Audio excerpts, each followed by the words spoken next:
Paul Keating, welcome to 7:30. Thank you, Sarah. Richard Marles has been in Washington this week. He said American military involvement with Australia is in every domain: land, sea, air, cyber and space. What's wrong with cooperating with an ally deemed indispensable for Australia's security? Well, what's wrong is that we completely lose our strategic autonomy.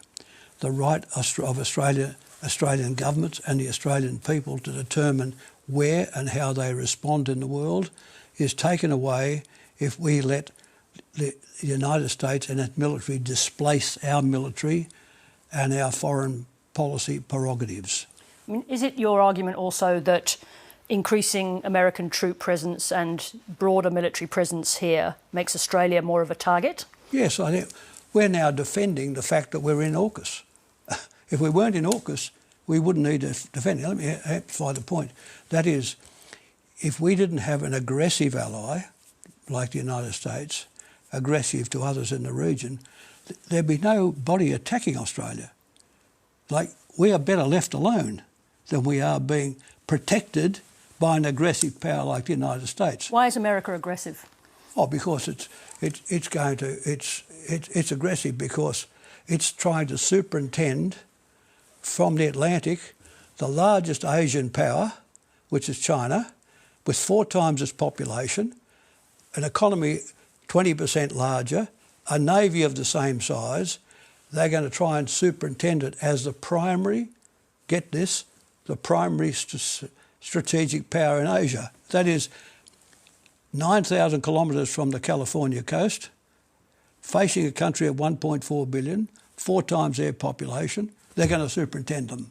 Now, they're going to knock them into line. The rationale for this has been since the publication of the Defence Strategic Review has been clear. That is the rapid escalation, the rapid and undeniable escalation of the Chinese military. Why shouldn't Australia embrace an alliance that counterbalances that power? Because that power has no strategic designs upon Australia.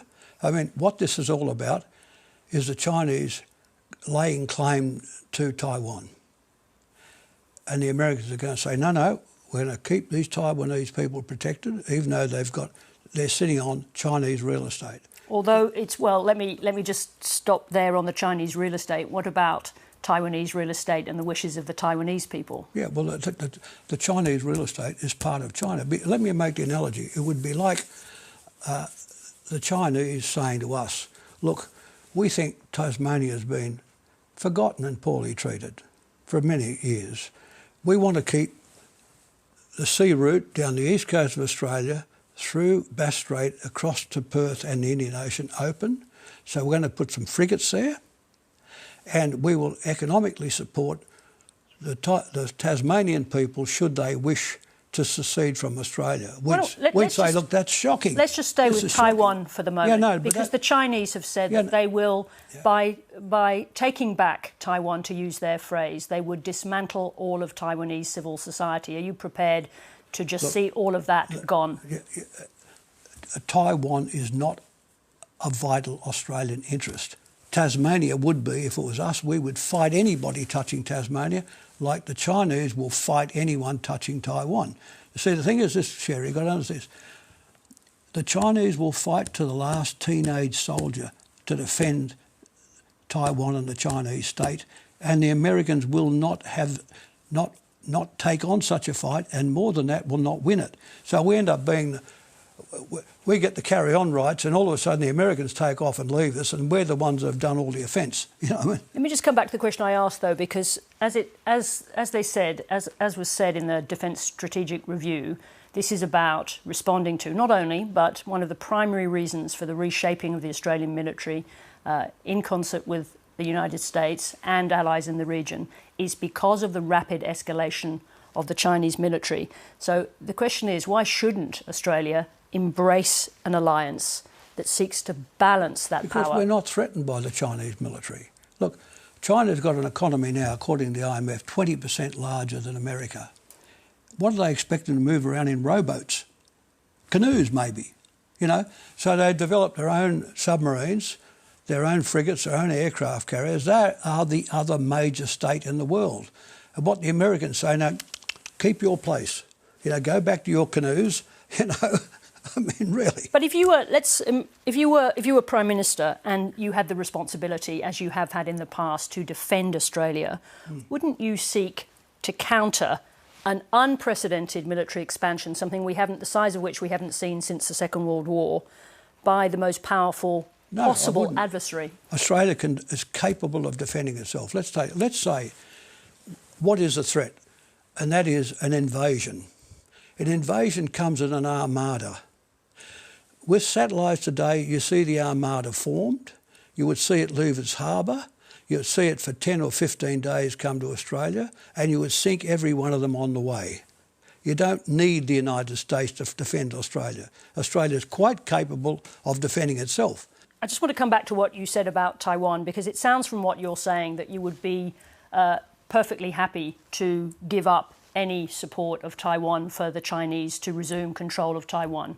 You have no objection to that? Any military support? Absolutely. What about any support for the Taiwanese people who say they don't want that? It'll get resolved socially and politically over time. That's what will happen there. But the thing is, it's not our matter. I mean, does anyone want their kids to be shot to death on a sandy beach in Taiwan? Australian kids shot to death on a sandy beach in Taiwan? This is the outcome of such a policy. Let's just go to AUKUS for a moment, because there are analysts who say that developments in AI will make it easier to track large manned submarines, and that we should be focusing more on building swarms of unmanned underwater drones. Yeah. Is that what you're concerned about, defence betting on the wrong technology?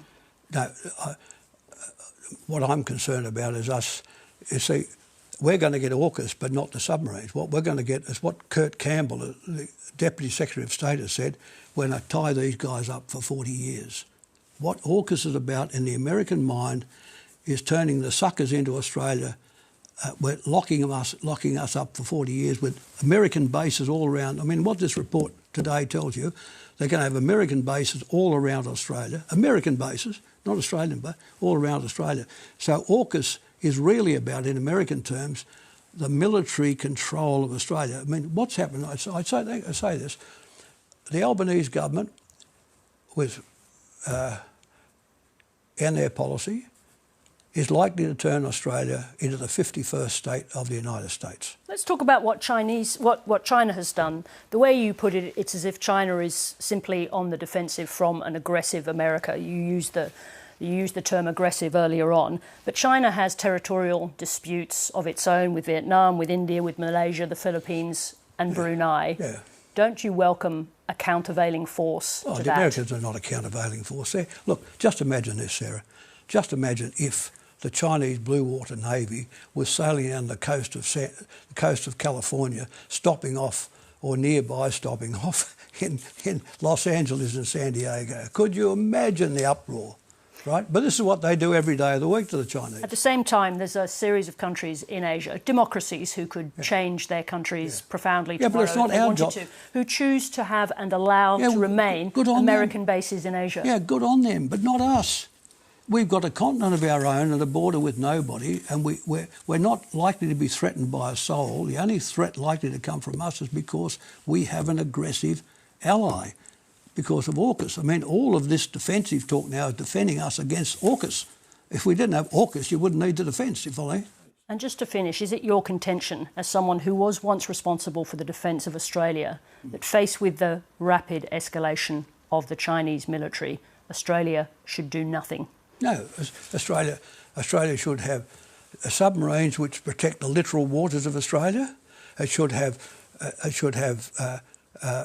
attacking and bomber aircraft to sink ships. It should have self-propelled mines. It should all the things, the modern things that you can keep. Look, there's no way another state can invade a country like Australia with an armada of ships without it all failing. I mean, Australia is quite capable of defending itself. We don't need to be basically a pair of shoes hanging out of the American backside.